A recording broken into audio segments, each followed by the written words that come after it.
Welcome to the 2020 Showcase of Speeches and Debate. We represent the Spring Intercollegiate Forensics Team. The forensics team? I thought I joined the speech and debate team. You did, but it's really called forensics. I know. You thought it was that show on TV. What? CSI? Crime scene investigation?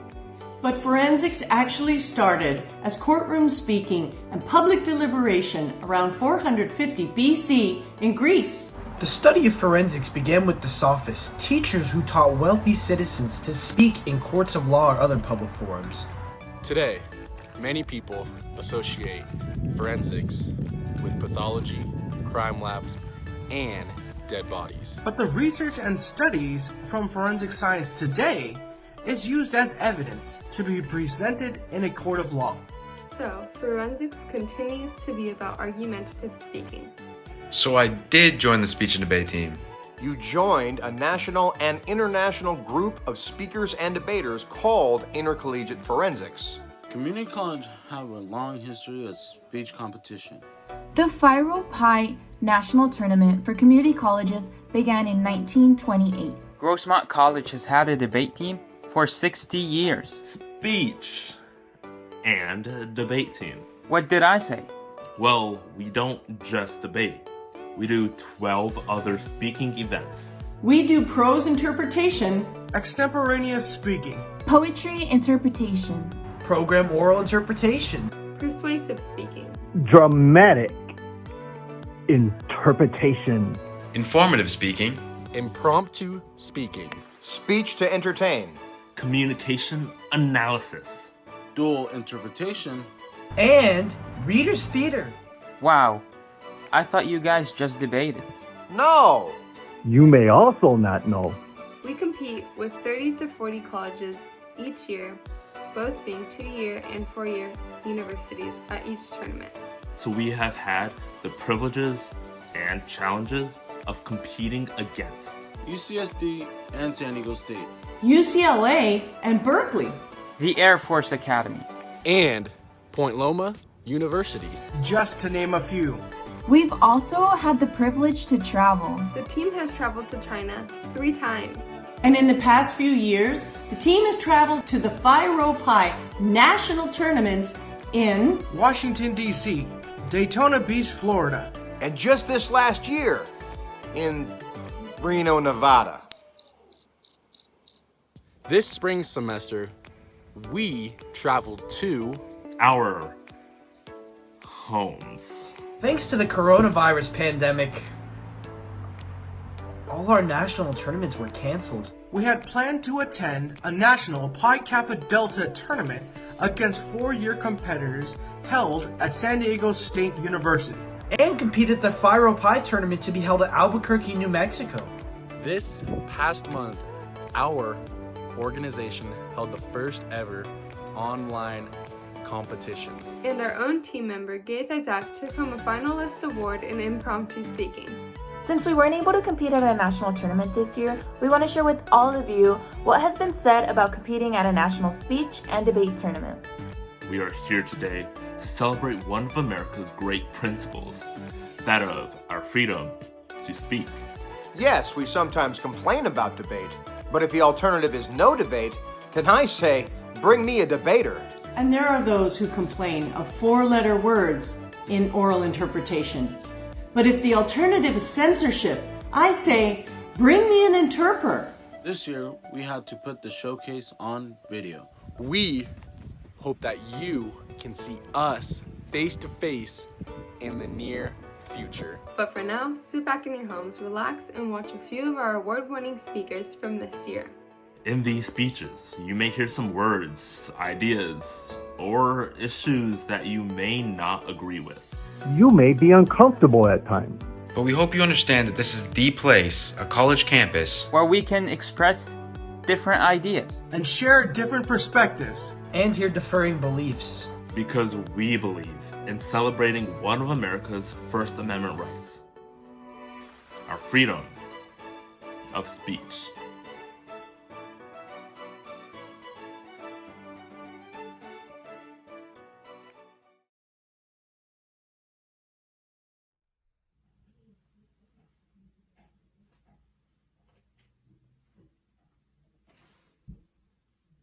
blink, and you'll miss it. Your culture and your language evaporates in a jungle of corporations and gray. Nobody lives.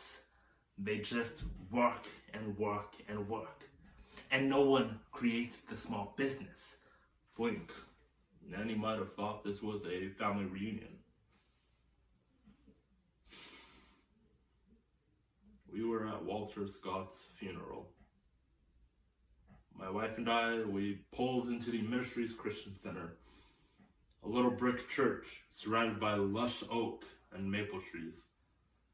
On the lawn, friends and families gathered together to exchange warm and tight hugs, still dressed in their sharply pressed suits and dark dresses. In front of us in line was an elderly woman who appeared to be in her late 70s, with natural gray hair and a worn but starched cotton blouse.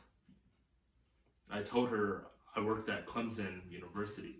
I have seen a neighborhood eat itself for dinner. Look at its vibrant culture and call itself a meal. When the food ran out, they opened up a Starbucks, then called it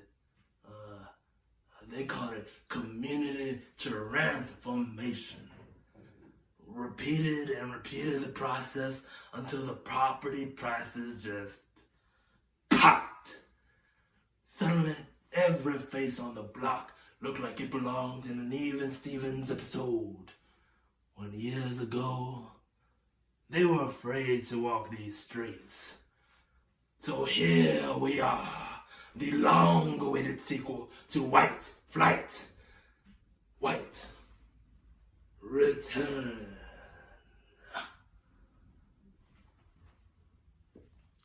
Gentrification has become shorthand for an urban neighborhood where the muggings are down and the espressos are roasted, wrote Times reporter Andrea Elliott.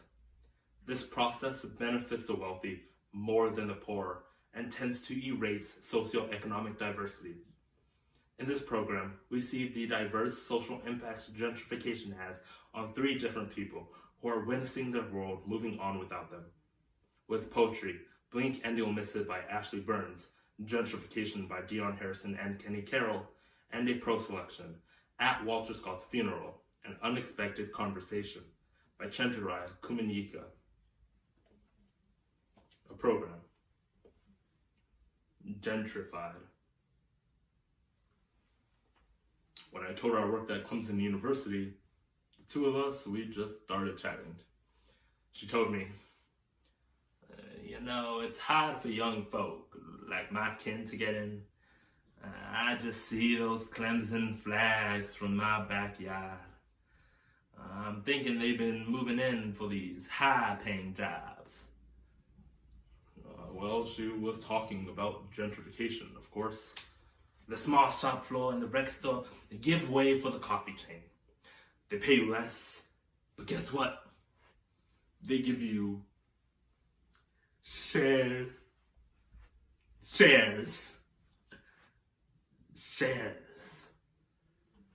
I remember when they started calling my home theirs.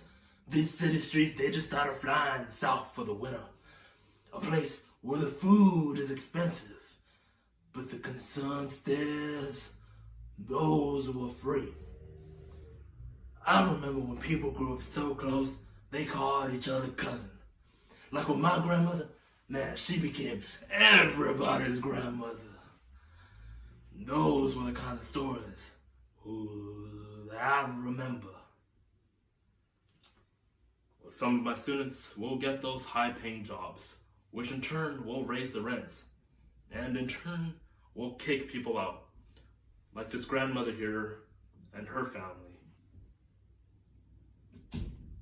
I helped push that tide. People who have lived here for so long, the breeze remembers their name. And just like the breeze, they too are beginning to vanish. They give you shares. Shares? Shares? Fucking shares? Little defense for the next crash. Goodbye to the characters which gave this city its heartbeat. A distant memory. And like a one-way train on the railway track, there's just no turning back. I open my mouth and they redline my voice to silence. And then they have the audacity to name me a visitor in a city I was born in. Like the way they changed displacements into renovation, and black into impoverished, and impoverished into forgotten.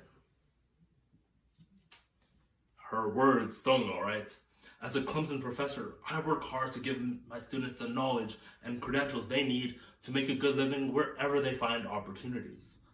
I help push that tide.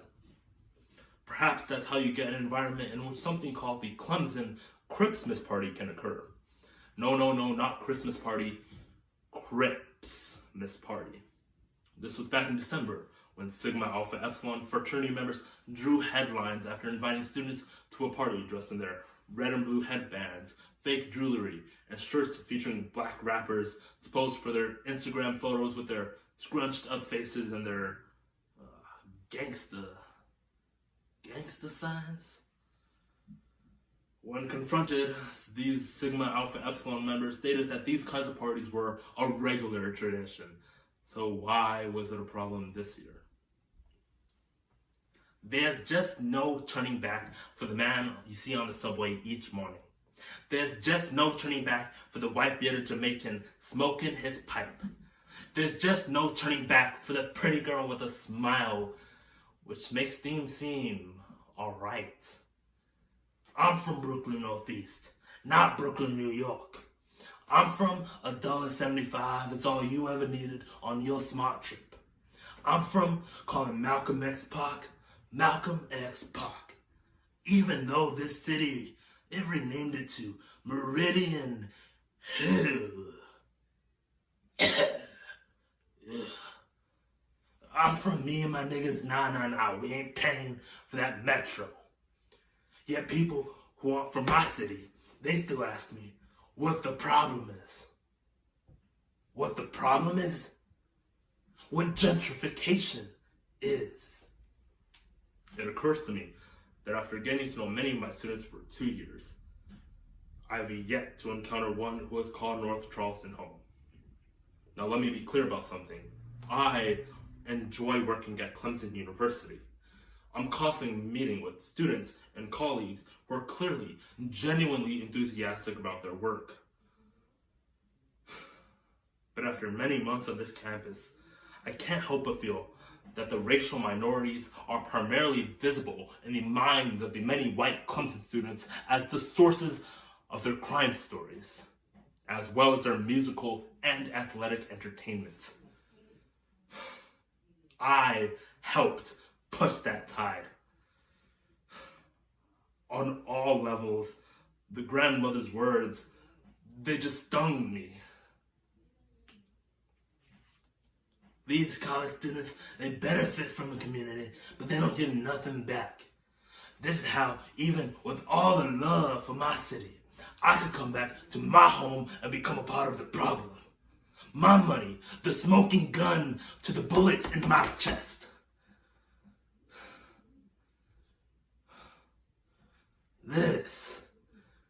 This was my home. There's just no turning back for the old working man.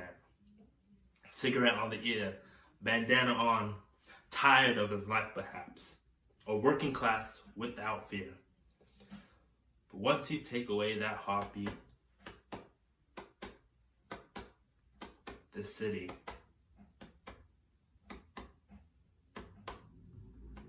is just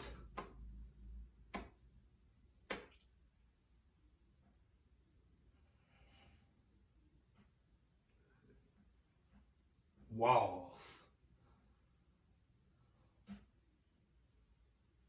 Blink and you'll you'll miss it.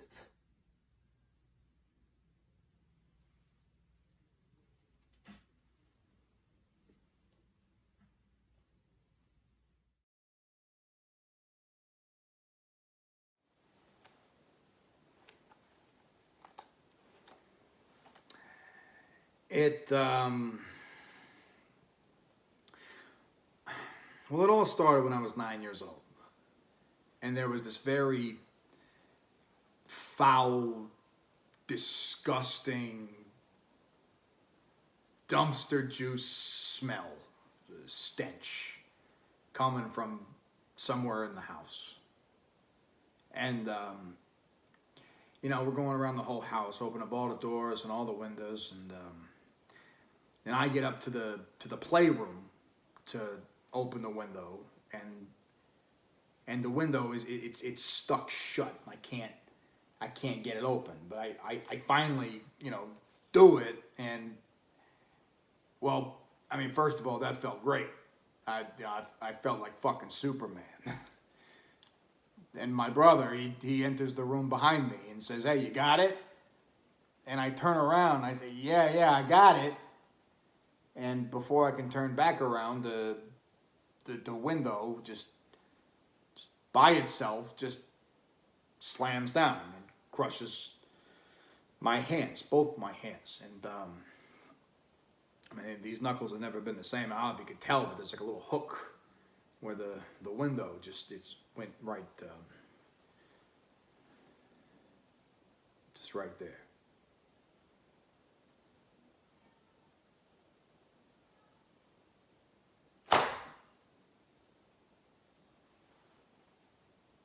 On November 13th, 1974, Ronald DeFeo Jr. shot and killed all 6 of his family members as they lay sleeping in their beds.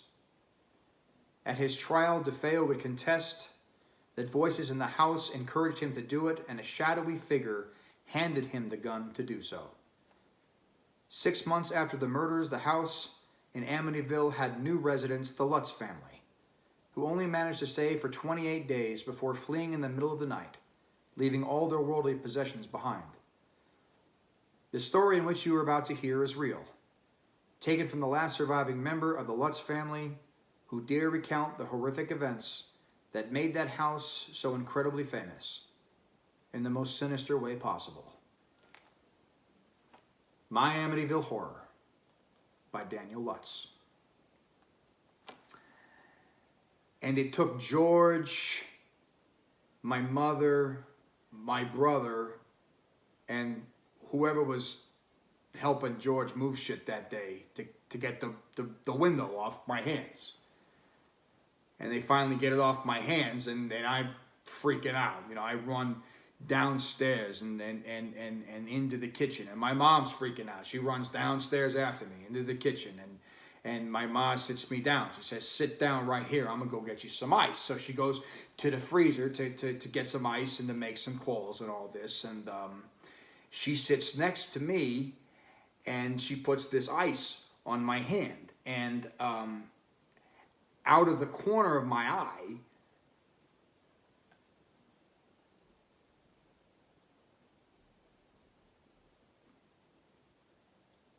sorry. Just give me a minute. No, I'm fine. I hate doing this. Why are you fucking making me do this, dude? I gotta spit it out, right? A fucking spirit comes into the kitchen, walks into the kitchen, walks through my hands, right, like through them, and then sits down.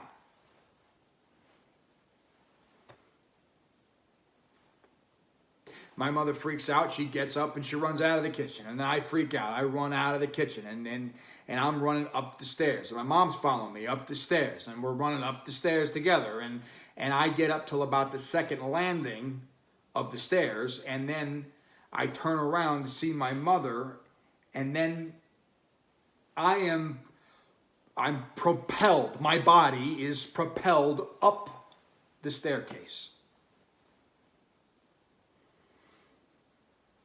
So I hit the wall, I hit the floor, and I get up and I'm looking at my mother and she's looking at me, and then I see this thing, whatever the fuck this thing is, I see this thing pump past my mother and then enter inside of me.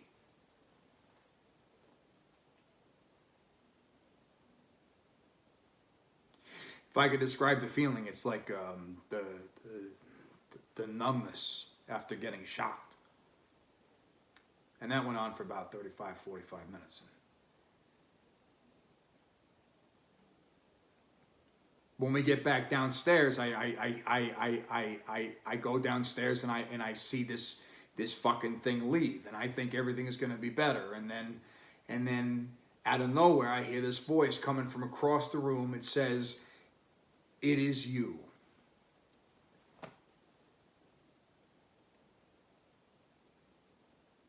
And that stuck with me for a little over a decade. And if anybody ever saw me with a tear in my eye, it's probably because I was thinking about that moment. I'd ask my mom throughout the years, what do you think that meant? You know, and she'd be like, I think it was maybe God, and he was trying to tell you that everything's okay. Really, Ma? That's not gonna work with me. I ain't gonna buy that. You know, when you're 9 years old and you tell your priest these things, and he looks at you weird and says, "Boy, what is wrong with you?" It's hard to tell somebody that you were thrown up a staircase, or you were outside with your family watching the garage door go up and go down and go up and go down. You're just fucking watching it, and the dog nearly strangles himself because he's jumping over the fence and he's still attached to the leash, and your sister's seeing red eyes, and there was black toilets, and it was a fucking carnival, man.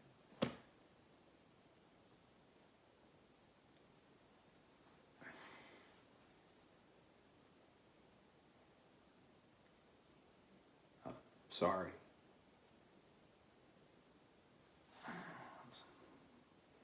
I'm just getting a little tight.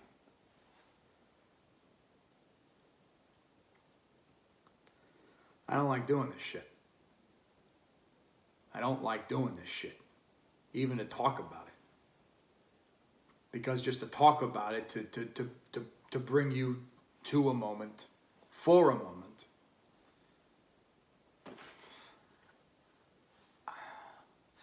I get stuck with it. I get stuck with it. I'm just going to need it.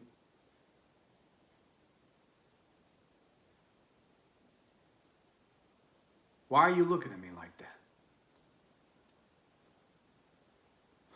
Why are you looking at me like that? I'm trying to tell you that I know that evil exists because I saw it in that house.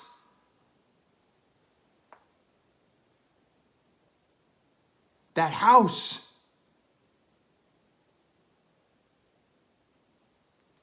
That house.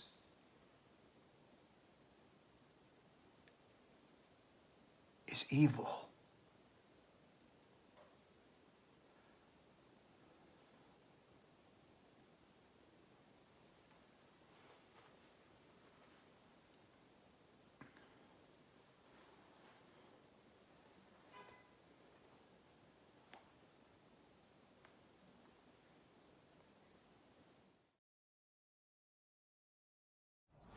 Steph Curry, widely regarded as one of the best point guards to ever play the game of basketball, was not always seen in such a positive way.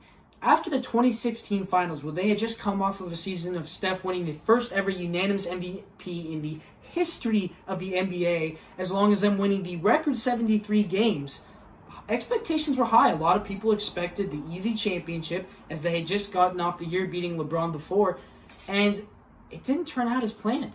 Unfortunately, they ended up blowing their lead to the Cleveland Cavaliers and lost. And a lot of people blame Steph Curry. They told him he wasn't playing that well. They thought he was a choker. A lot of people labeled him as this. However, Steph Curry, through all this adversity and negativity about him and his career, he took it in stride and used it to grow as a player. And the next season, he came back and won a ring. And that reminds me of today's quotation, which is, "Without a struggle, there can be no progress," by Frederick Douglass. And I completely agree with this quotation. Now, what this quotation means to me is that in order to grow, you need to face adversity and overcome it. So today, we're going to talk about 3 different key areas of analysis that all faced different forms of adversity and overcame it to grow. So, we're going to talk about a general manager, a band, and a chemistry teacher. Let's start with the general manager. What general manager, you may ask? Well, none other than Billy Beane of the Oakland Athletics from Major League Baseball. Now, Billy Beane has this idea called Moneyball. And essentially what Moneyball is that he uses very detailed statistics and analytics to find key hidden value players within the system that are undervalued by other teams, and therefore he can get for very cheap. As the Oakland Athletics have the lowest payroll in baseball and have to compete with somebody like the New York Yankees, who are almost 3 times their salary. Now, this idea and philosophy pushes a lot of conventional baseball wisdom out the window. And a lot of people really questioned Billy Beane when he first got into office if this was going to work. In fact, a lot of people wanted his head and told him he needed to be fired. They said he was messing them up. They weren't winning at first. But Billy Beane took this adversity in stride, and he pushed himself further, and he grew as a general manager. And not only did he deliver the A's one of the most successful seasons they've had in a very long time, he set a record for the most wins in a row in the MLB for the American League. And he used the adversity to grow, just like the quotation. So, we talked about general manager. Let's go ahead and talk about a band. Well, what bands are you talking about? Well, the band that I'm talking about today is Pink Floyd. Oh, Pink Floyd. Certainly most of you have heard of Pink Floyd. Probably your parents or something, I would guess, for most of the people watching this video. But one reason or another, we've heard of them. Very, very popular band, historic. Probably one of the greatest rock and roll bands to ever exist. However, like a lot of things, they also faced their fair share of adversity. The band's lead singer, Syd Barrett, was not mentally well. He had some issues and frankly just was getting worse as the years progressed. And in 1968, they decided it was time to let him go. But he was the face of the band, the lead singer, he did it all. They had to figure out a new replacement. But they used this as an opportunity. They passed through the adversity and they grew as a band and ended up coming out with David Gilmour, who ended up being a great pick as he led them to be one of the most successful bands of all time. So, now I want to take you over and talk about a certain chemistry teacher. But not just any chemistry teacher. Walter White from the Breaking Bad series. So Walter White lived his whole life in a very slow and sheepish manner. He was a very mild-mannered man. However, his life was cut short by the doctors when they told him that he had cancer and had months to live. Frantically realizing he had not a lot of money to leave behind for his family, he put a desperate bid into the drug-producing industry in order to try and produce some money for his family. And ultimately, he faced a lot of adversity from a lot of different things. But he grew as a character. He did more things in this 2-3 years that he did his entire life combined, and grew and pushed himself through the adversity to become one of the greatest drug peddlers of all time in Albuquerque, New Mexico, and provided millions of dollars for his family. And so, today we have talked about Billy Beane from the Oakland Athletics and his Moneyball ideas. We've talked about Pink Floyd and overcoming adversity of facing the challenge of changing their lead singer. And we have also talked about Walter White and how he had to face the adversity of learning his life was going to be shorter than he originally thought. And going back to Steph Curry in the beginning, had Steph Curry not faced the adversity of losing the finals in 2016, who knows? Maybe he wouldn't have won the finals in 2017 because he would not have grown as a player. And just like the quotation, he used the adversity to grow. Posters are dissent, made visible. They communicate, advocate, instruct, celebrate, and even warn. while still jarring us to action with their bold messages. As a medium for social change, posters also record our struggles for peace, social justice, and liberation from oppression and injustices. So today, we're going to look at a very specific type of injustice: gentrification. We're going to examine one man's potential contribution to a social movement against gentrification in the District of Fruitvale, Oakland, California. According to the Oxford Dictionary, gentrification is the process of renovating or improving a house or district so that it conforms to middle-class taste. Today's artifact is indeed a poster titled Los Monstruos de la Fruitvale, Fuera con los Monstruos, which translates to The Monsters of Fruitvale, Out with the Monsters, which was designed by Jesus Braza. Mr. Braza is an interdisciplinary artist with a master's for the visual critical studies from the California College of the Arts. After a brief personal correspondence with the artist in October through December of 2019, I discovered Mr. Braza distributed 100 copies of the poster this size throughout the District of Fruitvale. So first, we will examine the artifact created by Jesus Braza. Then, we will analyze the social movements model as proposed by Herbert Blumer. And third and finally, through the critical implications, we will answer today's research question. Was the poster a successful contribution against gentrification? On the poster, we see a man of Latin descent who is trying to conform to his city's ever-changing culture. He is dressed in upscale decorum, notice the three-piece suit, as well as the frizzled hair. There is some degree of attempted assimilation into the white culture. Now, he is also surrounded by these 7 demons with these different labels on them: hipsters, development, landlords, government, tech, banks, and racism. We'll call these 7 demons the status quo for short. Now, Jesus Braza is speaking to the residents of Fruitvale who are experiencing similar attacks.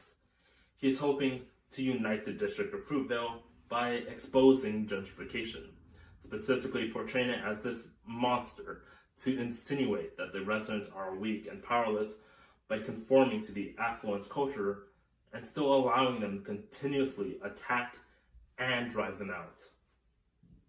Now that we've examined the artifact created by Jesus Braza, let's take a look at today's model and its application to the poster. In 1995, American sociologist Herbert Blumer proposed the social movements model, which explained the 4 stages of a social movement's life cycle: emergence, coalescence, bureaucratization, and decline. In the first stage of emergence, potential movement participants may be unhappy with some social issues or conditions, and they have not taken any actions to address their grievances. Essentially, this is like that Thanksgiving meal we always have, where everyone at the dinner table is complaining about an issue, but no one is truly doing anything about it. Now, moving on to the second stage of coalescence. People in a community may complain to each other about this general injustice, and they'll slowly come together to act on their complaints. Now, that movement has gone outside of the dinner table, reaching more social platforms, where neighbors are talking to their neighbors, and coworkers are talking to their coworkers. They're slowly and surely starting to form rallies or protests of sorts. Now, during the third stage of bureaucratization, a social movement organization can no longer rely on their rallies or their leaders to progress towards their goals. Instead, they're actually going to their elected officials and communicating their grievances there. And in our fourth and final stage of decline, a social movement organization declines in the following ways: repression, where the movement just isn't strong enough and stops building momentum; cooptation, where the movement leaders are talking to their officials, but they're expecting them to handle all of their issues rather than depending on the movement itself; failure, where the movement just fails; and the fourth and final decline is actually success, because the movement is no longer needed once it successfully reaches its end goal. Now, Once that poster was placed on the community for all to view, it indeed satisfied the first and second tenets of the model, emergence and coalescence, because it mandated a response by their viewer. This response was for the viewers to hold their governments accountable for this action, this gentrification change. We can also see the third tenet of the model, bureaucratization, in action through the placement of the posters. Barraza has taken his complaints to the bureaucrats, but the responsibility and the focus has not yet shifted strictly to the law enforcement. Instead, that focus is now on the community as a whole. Now that we've looked at today's model and its application to the poster, let's take a look at the critical implications by answering today's research question. Was the poster a successful contribution against gentrification? The answer is yes, and can be found in just two implications. First, in a Mercury News article published on March 29, 2018, journalist Aaron Baldessari declared Fruitvale had to become a model throughout the country to follow when it comes to redevelopment without gentrification. She goes on to say, the neighborhood has held onto its existing residents, along with its signature Mexican-American culture. We see this in an additional newspaper titled, How Transit-Oriented Development Can Produce and Prevent Gentrification, published by Benjamin Schneider in April of 2018. Schneider wrote, Fruitvale saw new outcomes without an exodus of people of color. So we see here that Bloomer's final stage of decline is exemplified by the reporter's comments. And we see a response that the governing bodies, they heard the cries of the Latino population in Fruitvale. In our second and final implication, we come to a scholarly article published by the University of Oregon in 2018 titled Transit-Oriented Development and Equity in Latino Neighborhoods, a comparative case study of MacArthur Park, Los Angeles, and Fruitvale, Oakland. They concluded that developments can help serve as catalysts for renovation without the displacement of current occupants. Here, and again, Bloomer's final stage of decline plays out in this community. And we see a response that after 2 years of placing that poster in Fruitvale, that the poster has persisted us as the vehicle for the public dissemination of ideas, information, and opinions. So today, we first examined the artifact created by Jesus Barraza, Los Monstruos de la Fruitvale, Fuera con los Monstruos. Then, we analyzed the social movements model as proposed by Herbert Bloomer. And third and finally, through the critical implications, we answered today's research question. Was the poster a successful contribution against gentrification? And the answer was yes. It was one link in a chain of events that forever anchored the Latino community of Fruitvale. So as you can truly see, Jesus Barraza's poster really is dissent made visible.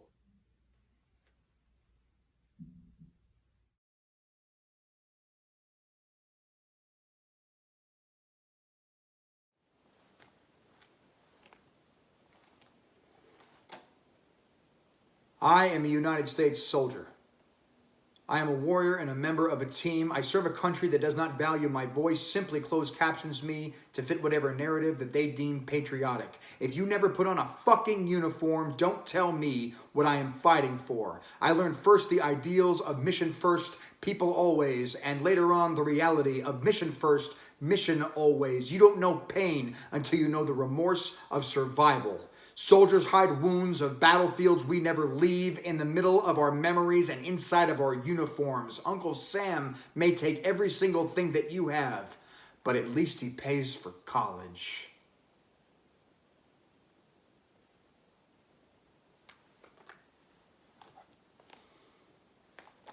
In 2016, psychologist Dr. Seahorn described post-traumatic stress disorder in the most profound way. She stated that PTSD is not the person refusing to let go of the past, but rather the past refusing to let go of the person. A study by the Department of Veterans Affairs in 2019 states that roughly every single day, 20 veterans will commit suicide. Keep that number in mind because statistically speaking, within an hour of this video finishing, one veteran would have lost their battle. It is my mission today to give that veteran one last voice. So with the poetry Guilty as Trained by J.G., Soldier's Creed by A.J. Wright, and Anxiety Group by Catalina Farrow, a program dedicated to my fellow soldiers and sailors who may not be gone, but are nevertheless forgotten.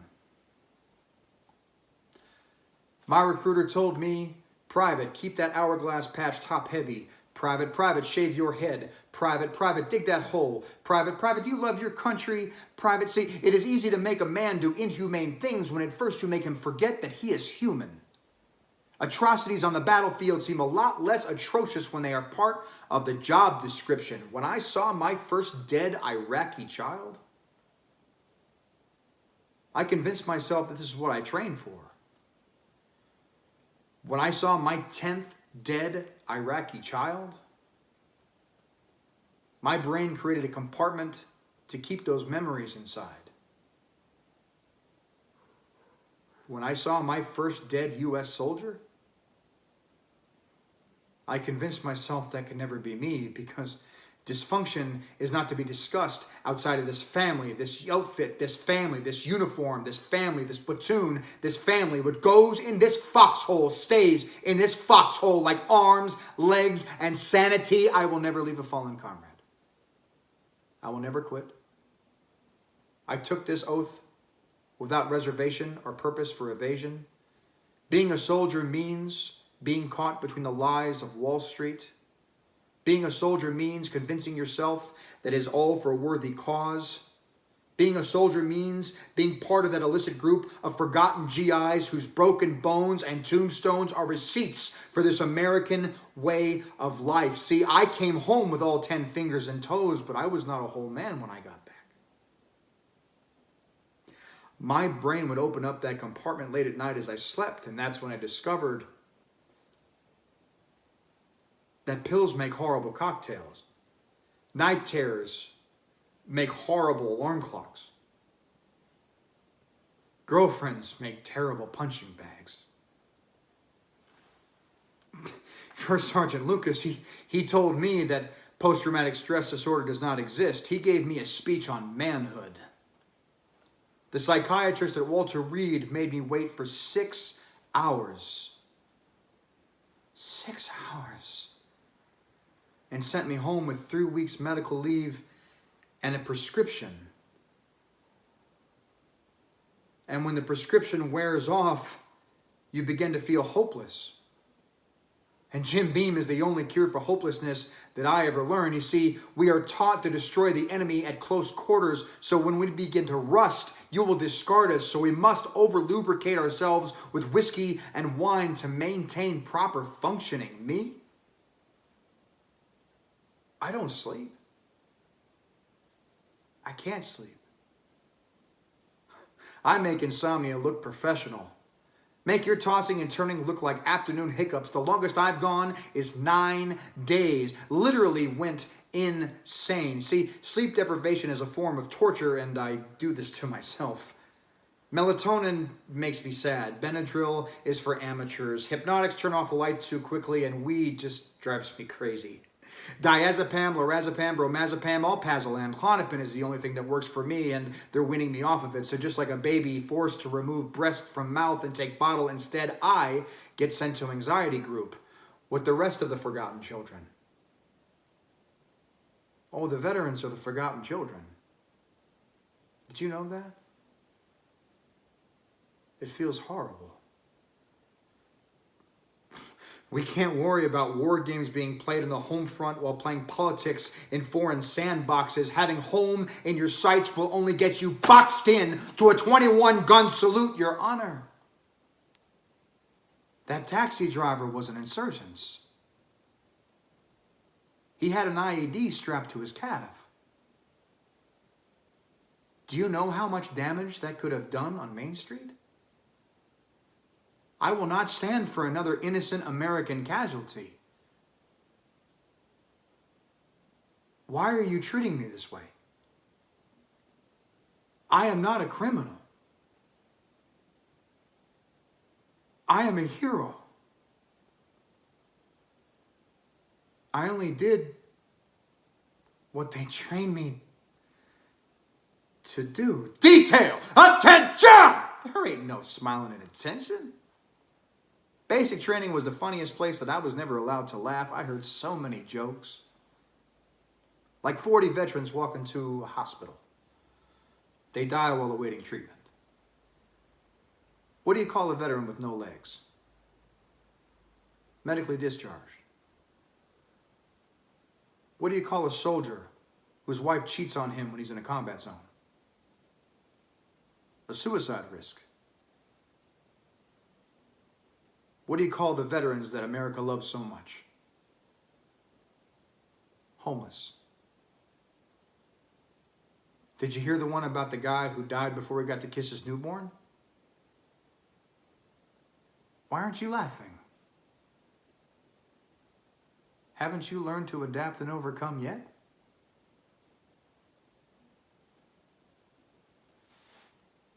Isn't it funny how everybody appreciates your service? Until you ask them to make a sacrifice.